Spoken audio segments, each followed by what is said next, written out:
hold down while you have the arrow tool, it creates those little circles. The radar pings. They are my faves.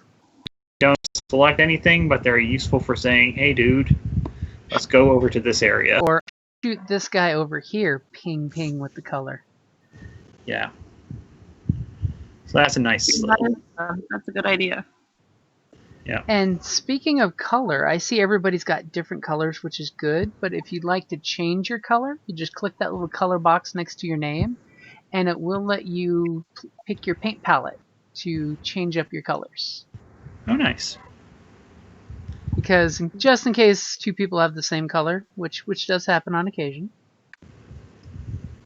And as some of you can see, I've got at the bottom of the picture, beneath the mustache, heart, and chapeau, I've got your minis built up. It's going to have a little red bar above it, which is your hit points. You will see the bar shrink as I smack the crap out of you. I mean, as you take damage.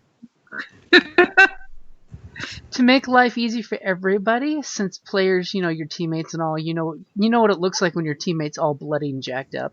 Everybody can see everybody's life bar, which makes your cleric extremely happy. Because your cleric can see if you're dying. Yay.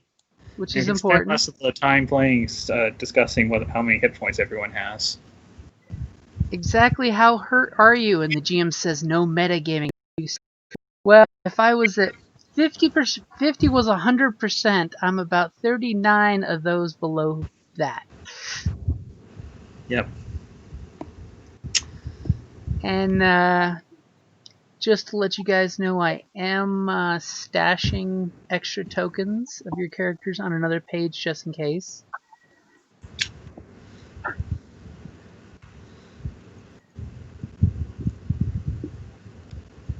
So we have our monk, we have our satyr, we have our barbarian, and our triton. What about the rest of you guys for pictures? I'm getting the Minotaur up just right now, because she finished downloading. It's funny because I'm using my phone to download them onto Roll20, which, by the way, Roll20, you can use your phone for it, it's just very difficult. It'll be nice having a short person on the team. Minotaurs are short, right? Ha ha ha ha ha. From a certain point of view. That's funny because I almost always play a short character, and it's going to be so weird suddenly being big. All my characters always hide behind the tank's knees and shoot between their legs. Oh. I have not figured out a consistent theme for my characters yet. Other than that they're weirdos. Sorry, 1 second. Oh, a bard. Sorry. Bard. So I have a question. Why are we using Skype if Roll20 does the voice too? Is it just easier? It's easier and it's better because Roll20 does have voice and video, but certain times of the day when Roll20 gets really busy, all of a sudden your video and audio quality goes to 0 and you're just getting that If you play Star Wars, you'll see it when you click your dice roll. It takes like 20 seconds in game for us to see what your dice roll comes up as. When Roll20 is really busy, which it does get every now and then in the afternoons on Mondays.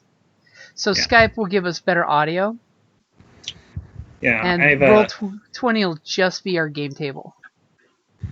Yeah, I have another Roll20 game, and eventually we gave up on using Roll20 for the actual audio portion because it just was 30 minutes of just trying to get the game started. Yeah, that's one drawback. That makes sense. I don't. I was looking at your videos in the Facebook chat, Jim, and I couldn't find on Roll20 where to access my character sheet. So on the right-hand side, where you see the comic book bubble, the newspaper page, that's the one you want that says journal. So click on journal. And then you should see at the top of there, you should see all 6 characters in the game. I do not. I can go to the newspaper. I've clicked on my character's name, and then it pops up another window that says bio and info, but that's it. Mm-hmm. There's nothing else I can... There should be a tab next to it that says character sheet.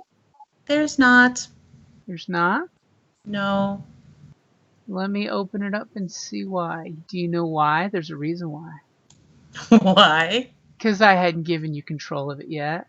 Oh, well, that would make sense. Try closing it and opening it, and things may look a little different. They do.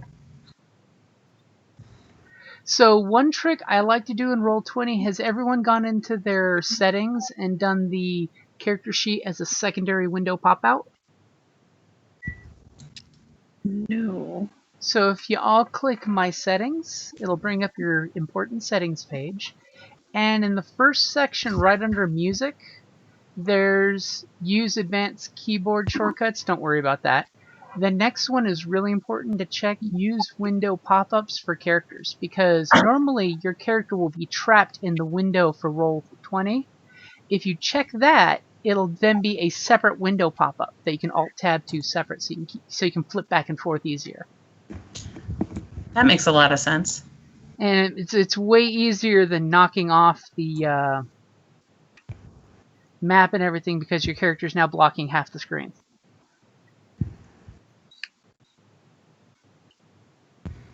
Yeah, we're just having to switch between tabs over and over again. Well, I'm a gamer, so Alt-Tab is my life.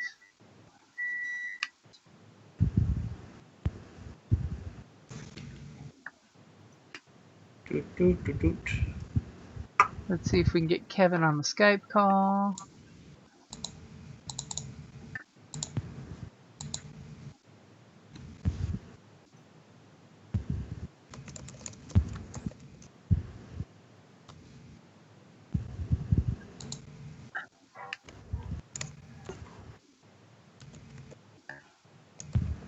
As don't you love session zeros? Just figuring out the stuff. I have to figure out how... There we go. Hey, it sounds like Kevin's online now. I forget how to use this thing.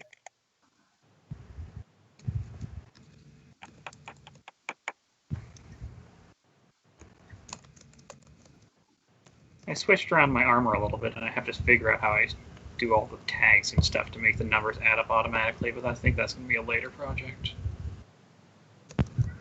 Just remember, in a pinch, you can manually just type it in. Yep, I did. Because I tried just doing the math, and then it did 26, and I think that was wrong. That sounds a little high for 5th edition armor class. What is this, 3rd? Yeah. Then I tried again, and it gave me 135, and I was pretty certain that was wrong. Just a little off. Yeah. That might be smidge. outside of bounded accuracy. I like it, but no. It's As the first level character walks up to a dragon and says, "You can't hit me." Yeah, it says, "Okay, try a saving throw." I'm like, God damn it! Sure. Stupid fire breath. It doesn't do damage, but as you fly across the room... as the GM takes a momentary pause to look at your character sheet for what your dump stat is. Okay, make a that save. Ah, boy. So I'm going to shoot Evan a quick message, because I don't see him on yet.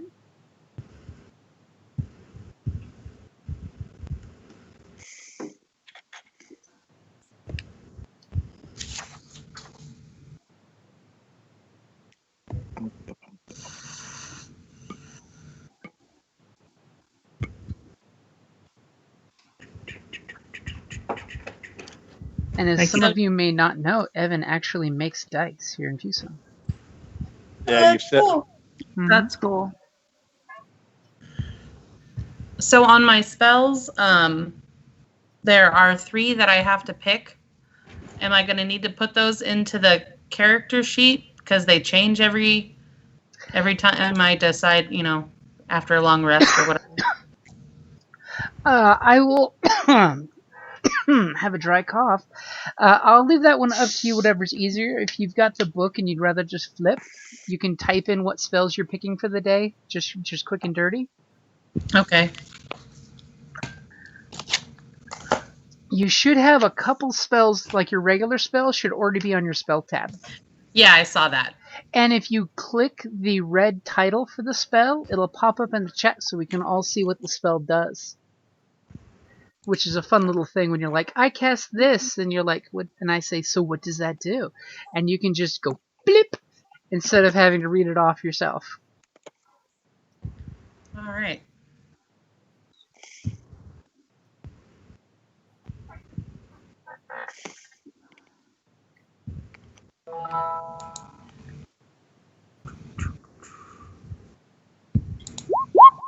Like that. Just like that for Fog Cloud. Casting time 1 action, 120 feet. A point within range. It's verbal and somatic. Concentration up to 1 hour. Oh, Jesus.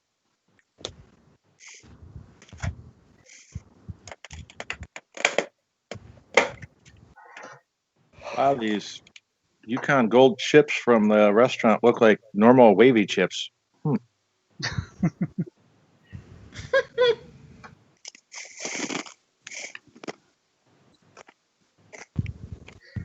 So as we've been kind of talking on the Facebook chat, so Mythic Odysseys of Theros, which by the way is the word heroes with T in front of it, the heroes.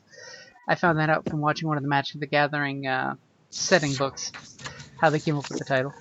It's a lot more high magic than usual D&D is now in 5th edition, which I personally find fun because I like more magic in my D&D. I like my D&D more magic than less, Game of Thrones. What's hack and slash? More super uber cool magic shit. Can't disagree with that. So one thing to don't forget with your characters is one thing that really sets them apart is the heroic, the actual supernatural power that you have, because that's something that's unique for each of you guys. So like our cleric has the heroic destiny, so if she gets reduced to 0 hit points, she's only reduced to 1 hit point because she's too damn heroic to drop dead. And has advantage on death saving throws because again, too damn heroic to drop dead. Because you can't have a heroic destiny and you end up dropping dead in the middle of a lame-ass bar brawl. That's just faux pas.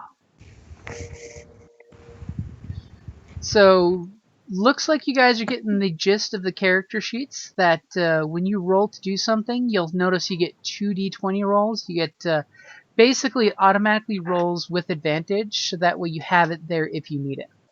It's always going to be the first number, unless you're rolling with advantage or with disadvantage.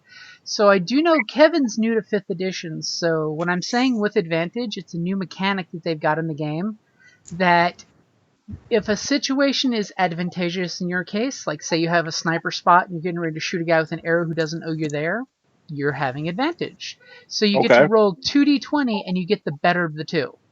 Ah. If you're in a really shitty spot where your enemies can't be seen because they've got cover and you're shooting into the bush, you have disadvantage. So you roll 2d20, you get the worst of the two. Ah, okay. So a cool thing that I really, really like in D&D 5th edition is now when you look at your character sheet, you have a whole bunch of fluff set up at the beginning of your character sheet. Really? Where it's got, when you pull up your sheet... I hadn't noticed. You've got personality traits, ideals, bonds, and flaws. So you're going to want to make sure you fill those out. Pretty much, on your background it had examples, and on those which god you picked, there's a bunch of examples too that I sent you guys. Fill that out, because whenever you play to character, basically when you do something specifically related to the specific situation of your flaw, bonds, ideals, or traits, I give you inspiration, which on your top of your character sheet is the little box above proficiency bonus that says inspiration. So if you go ahead and click on that, you have inspiration, and at any time you can chip in your inspiration and use it to get advantage on a roll that you really want to succeed. So the nice thing is when you have inspiration, you can bank that bad boy and use it when you really want good things to happen. So it's a personalized destiny point. Yep, it's exactly like Destiny points, in that, when you really want to make sure you succeed, you use inspiration because you're inspired to do it. So, like, our cleric has personality trait of I work hard and I play hard, as she turned the page on me. Yes, I'm peeking over your shoulder. As, basically anytime she works hard and plays hard, boom, she's earning inspiration for her character she can cash in later on. And she flips back, thank you. And her flaw is nobody calls me chicken. Bark. So when somebody pulls a Marty McFly on her and says, "Are you chicken?" and she decides to turn around and embrace a stupid fight that she really shouldn't be getting into because it's not good for the group or for herself, she would earn inspiration for playing in character, basically. It rewards you for playing your character in character, which I really like. Anything that reinforces playing the character as opposed to paper gaming. Play the character as opposed to just war gaming on a table. So, and usually in most, like if you play Adventure League and things like that, you normally only earn inspiration once a night. I have no problem giving inspiration out multiple times as long as you're not cheese doodle milking it. And if I miss that you did something inspiring, feel free to send me a message, which is /whisper, and then you just type my name and it'll send an instant message to me. Usually I keep everybody's up on a notepad so I have reminders, so that way I can basically twist your screws to make you play to your, ideals or your flaws, because it makes things more adventurous that way. And another thing in Mythic Odyssey of Theros is the Piety System. It's been around for a while in the Dungeon Master's Guide, but nobody really uses it. So in this one, since the gods are so much more hands-on in the world, like Greek mythology, the more you play lip service to your deity, notice how I put lip service, the more you can earn piety. And once you get to 3 piety, your god bestows upon you a minor gift. Like our paladin, his heroic supernatural trait was he's pious. So he automatically had piety 3, which got him the divine ability to compel duel with someone, which is basically he has a taunt that if they don't hit him and they hit somebody else, they get hit for radiant damage. So each of your gods has a different gift that they empower you with. Like I know our cleric will get to cast Summon Fog more, but it smells like saltwater ocean fields. And then of course when you get ridiculously high in piety, it really comes down to you get these really, really, really, really cool, powerful abilities that boost your character, which between the piety system and the supernatural traits, it really makes your D&D character a lot more powerful than in any other D&D world. Which is just nice, because I'm not afraid of giving my players more power. There's nothing wrong with giving players more power.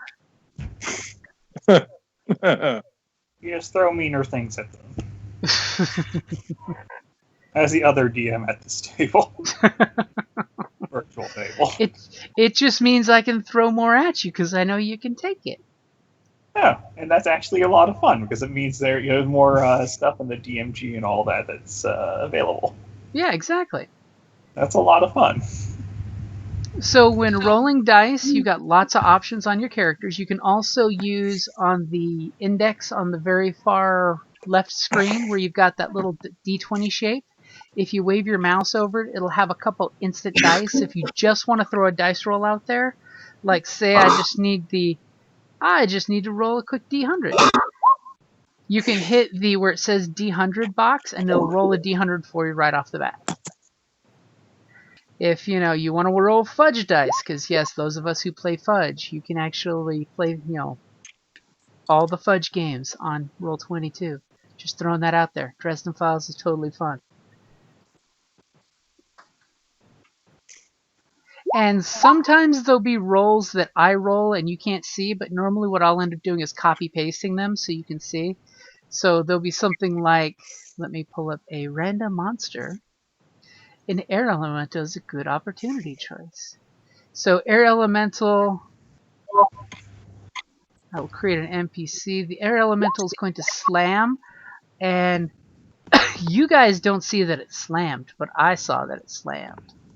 And what I'll end up doing to make life easier, instead of, I'll probably tease you and say, but will a 12 hit? And then I'll copy paste the number in there.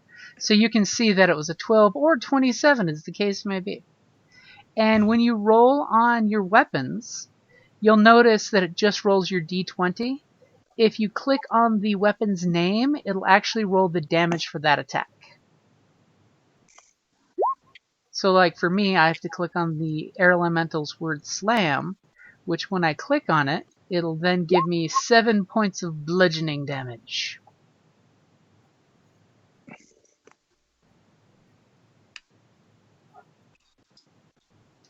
And pretty much D&D hasn't changed that much from 3rd to 5th. It's pretty much you have a move, an action, and you can do an incidental in between.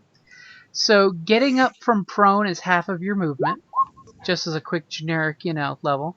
So now that our satyr has rolled a 17, which hit, I would say that hits, and you would click on short sword, which then comes up with 4 piercing damage.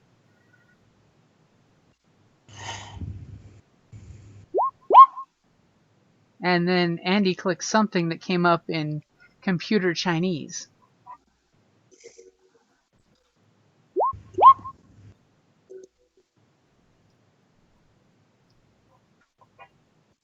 So Andy, what are you clicking that's giving you the goofy sign, or did you click on his button? Yeah, I clicked on the short sword just accidentally because my mouse went over it. But yeah, that's all that was. And if you wave your mouse over the numbers, it'll actually give you the breakdown of his 4 piercing was because he rolled 1, and it's +3. And generally you'll see a red if it's the lowest number on the dice, and a green if it's the highest number on the dice.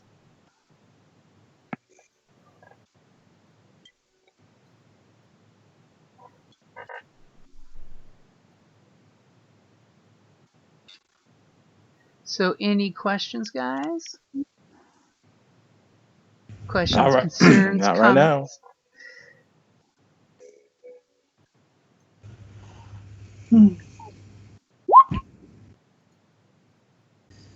See, now the 9 would miss, but the 22 would definitely hit. So if you're rolling with advantage, you would hit for 6 piercing points. See if I set this up right. I set up a toll for the dead.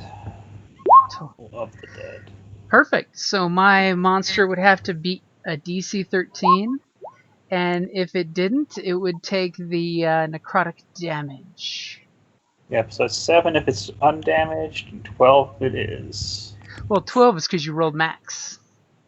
Well, it has 2 different damages depending on whether it's damaged or not. Mm-hmm. I figured this was an easy way to do the math. Yeah. And then Andy just casts Cure Wounds, which I believe, I'm going to sneak into your character sheet real quick. Because I believe if you go to the core, if you go to your weapons section, there's a button for Cure Wounds there. So you just click Cure Wounds and it'll roll that dice for you. Yeah, I see that. Because that makes life a little bit easier. Yeah, a 24 just might hit. Yeah. So then you would click Monk Unarmed Strike and it'll roll your damage for you.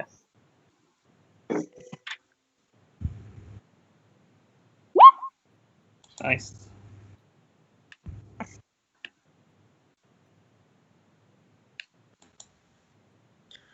So if I'm trying to cast the Cure Wounds, and all I have to do is click Cure Wounds, but it's not doing anything. So go ahead and on the core page, click the word Cure Wounds, and it's going to have a pop-up that comes saying Input Value. So it wants to know what level you're casting, which you can only currently cast at level 1. Oh, okay. So See how it says Input Value? So yep, certain spells that can be cast at different levels, it gives you options. Yeah, it's just popping up in different windows, so it's confusing me. Yeah, sometimes if you click in tab, all of a sudden it disappears behind your character sheet, which is really annoying. Vicious Mockery for 2 points. Oh, good old Sacred Flame.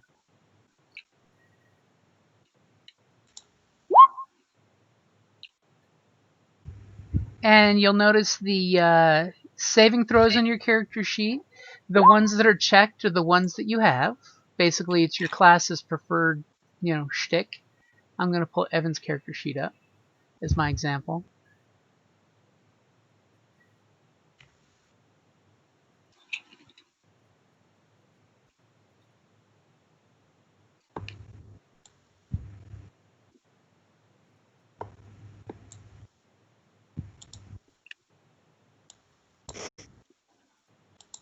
And then you've got your current hit points, which are going to show on your mini. If you click on your mini, you'll see 3 little bubbles pop up over it. The red is your hit points.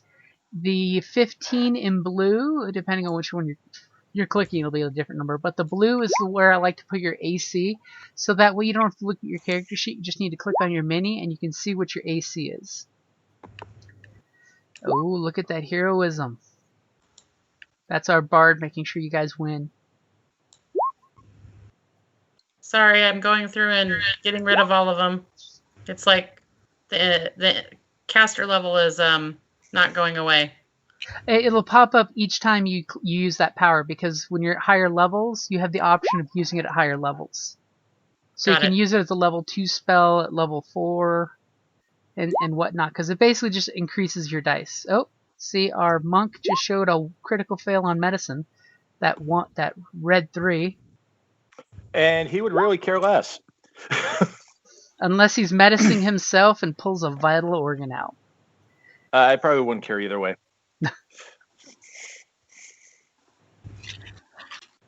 And towards the bottom of your character sheet, you have your proficiencies. So that's like tools and other things, along those lines, like armor, weapons, stuff like that. You also have, when you see where it says tools under passive perception, if it has a question mark, when you click it, it'll basically ask what stat are you using it. So like our Triton has navigator's tools. So if she clicks navigator tools, it'll ask her if she's using her wisdom, her intelligence, her dexterity, what stat is she using with it. And usually if you tell me why you're using that in a good explainable way, I will say totally go for it. Which obviously our Triton rolled 2 dirty 20s on navigation, so it didn't matter either way. Then you've got your cash, which most of you should be pretty cash poor. You probably have like 10 to 15 gold, depending on what your background was. And then just to the right of that, you've got all your class abilities. The words will be in red. If you click on it, it should open up and explain what the ability is. Some of them should have, like, you can do so many per thing. Like Andy's got hard to kill. If she looks above that, there's a little box that says total hard to kill 1, so she can keep track of that, especially, it's important just in case we end on a cliffhanger, because, sometimes. And I did try to slip in most of your guys' background abilities too, because like hers is really cool. Ship's Passage. She can always find a ride on a ship. Which I'm going to be honest, it's an Odyssey. There's going to be boats. That's going to come in handy.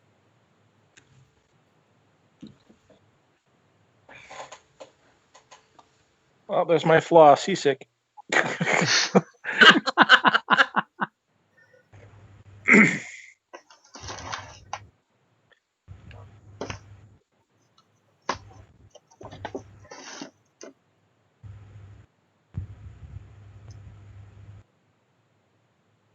And for those who have ritual casting, I just always like to remind everybody, make sure you keep an eye on spells that can be cast ritually, because when you cast them as a ritual, which takes 10 minutes, it does not count as one of your daily spells. So that does come in handy for using spells like Identify Magic as a ritual instead of wasting a spell slot for it. Oh, that's pretty cool. Because that just makes things easier to do that way. Or if it's something that can be done as a ritual to buff everybody way beforehand, then you do it that way, and that way it's not eating up any slots.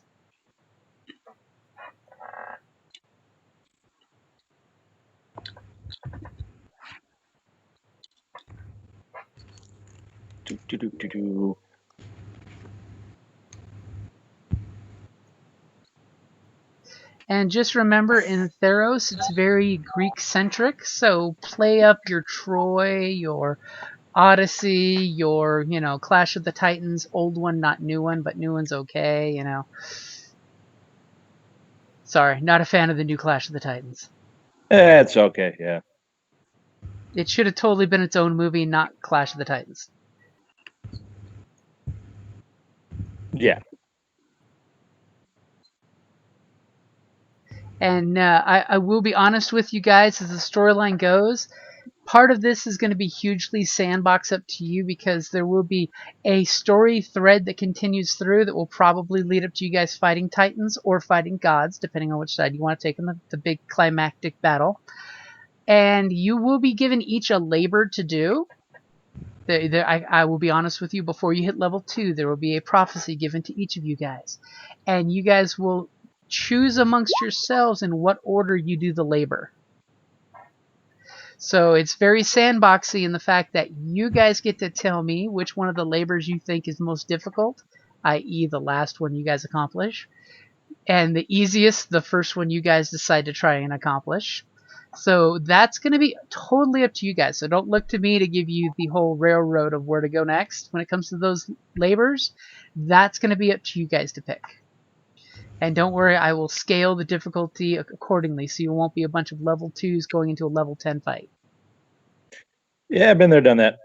But I'm not afraid of throwing you guys into danger. Usually I will emphasize multiple times saying, you guys fear that you will die instantly, or I will murder an NPC right in front of you, like instant horror movie splatter, just to give you an idea of how mismatched you currently are.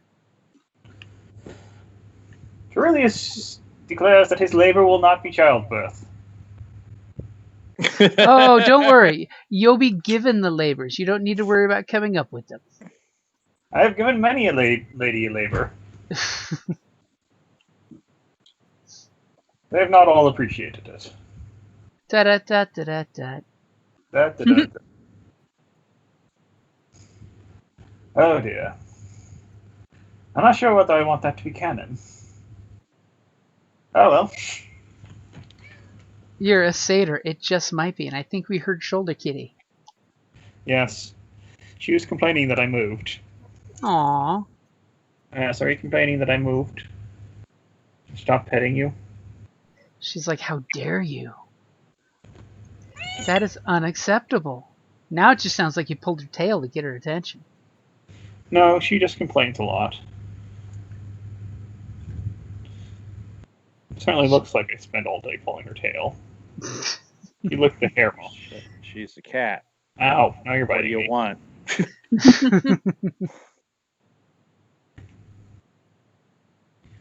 I try to pet my ferret. He just looks at me like I'm fucking insane.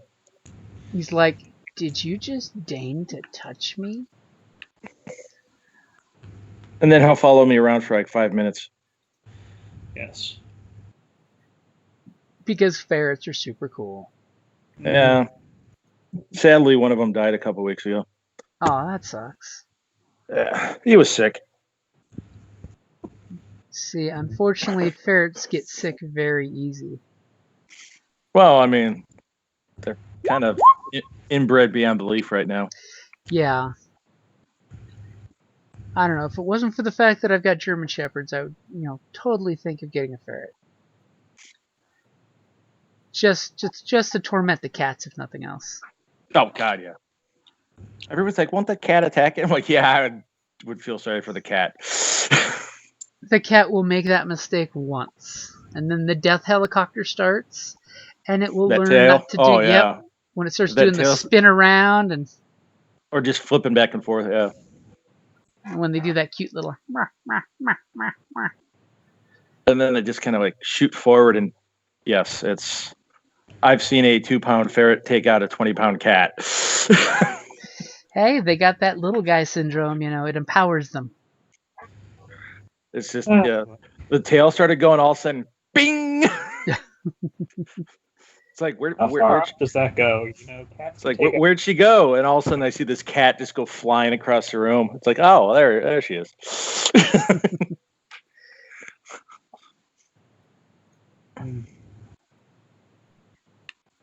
Okay, so any other questions? Everybody good? We're really going to get into the center of things in like 6 minutes. Let me hit the bathroom and get some water for myself. Okay, do we... Sure. I think 5 is good, but I'm just going to run and get a drink too. So it's up to you guys. See, I'm I going ran to out of- totally get me a silent to eat snack. I ran out of bourbon, so Uh-oh. I had a long day. And this is the first drink I've had in months. Well, dude, that and you're just getting home. Yeah. I left at 4. You have a long ride home. Yeah, I got to go back to Sedona tomorrow. Oh, that sucks. I got to be there at 8. So 4 o'clock again. Oof.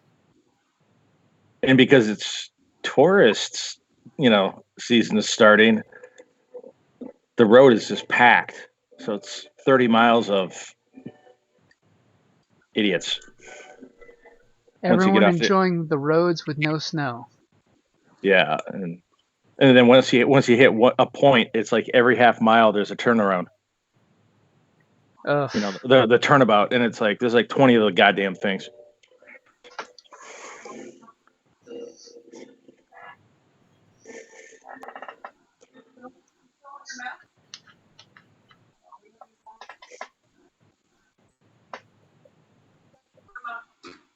Alrighty, I will be right back.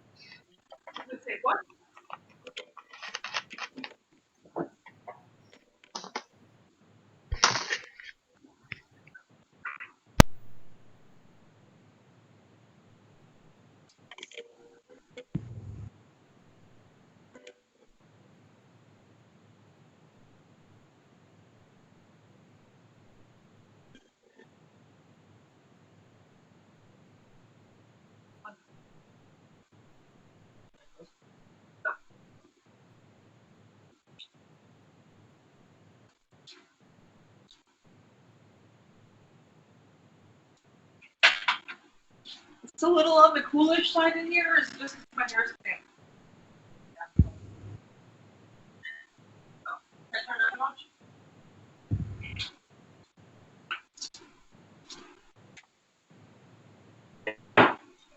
There, I think that'll work for now.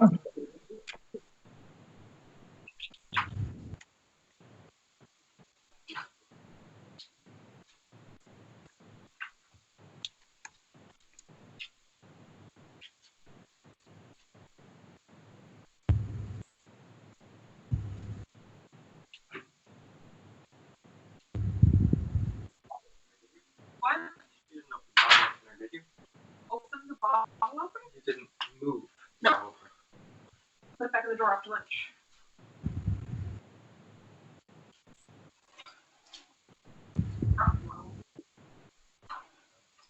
Oh, you brought me the Coke in there. Probably in there. So who gave the Hydra a mustache?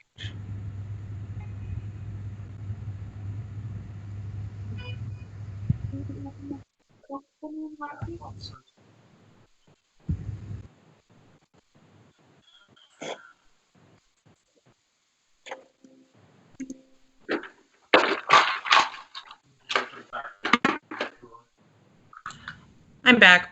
So Nay and I were talking about my Don't Call Me Chicken flaw. And of course, now we have to wait for some Chicken of the Sea jokes because, Triton.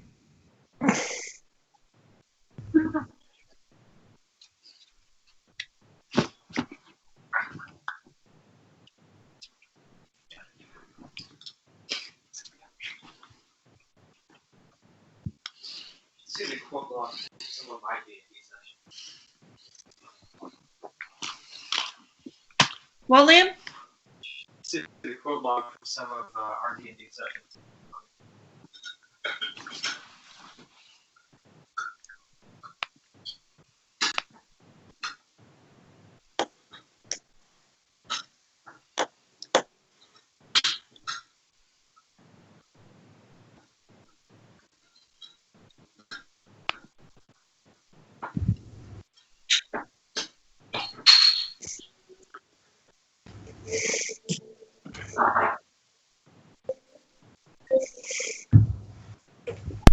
Hey, I'm back. Oh, yay. Roll. Give me a Constitution save. You lose all your levels. You're now 0 level. I've been in that kind of game. You're only playing those type of games once. Yeah. I had a DM that no matter what the random encounter roll was, that's what he went with. He got 3 second level characters thrown up against 5 Umber Hulks. Yeah, get real. Hopefully you guys made your athletics rolls to escape the Umber Hulks. We were in a cave. You can still try to parkour that shit. Yeah. And then the next one was 200 wood elves. Well, I hope that meant a social encounter. Yeah, I was so fed up by then. I just shot the leader in the head. I walked up and just pointed my crossbow at him and shot him in the head. I mean, because we were getting attacked by wolves that were using like commando tactics. Like Clever girl. Oh, they'd run up, grab the torches that we'd have set up, and run off with it. So it's like, what? So obviously these were vampire-controlled werewolves. They had to have been at that point. Yeah. Yeah, it was just like, by the third session, it's like, okay, I'm done. It's like...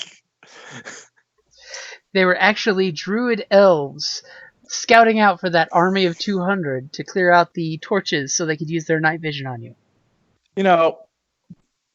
If we were in like Sigil and it was those damn rats that have the hive mind, I would understand it. But these were just plain freaking wolves in the forest. Not freaking hive mind rats. I can't remember what they're called, but yeah, the brain rats. Yeah, the giant hive mind rats. Yeah. Yeah. And then everyone dies and they find they're not on bones. So is everybody back? Yeah. I think so. I'm here. Okay, everybody save versus death. No, thank you. Is Andy back? I think I passed. Yes. Okay.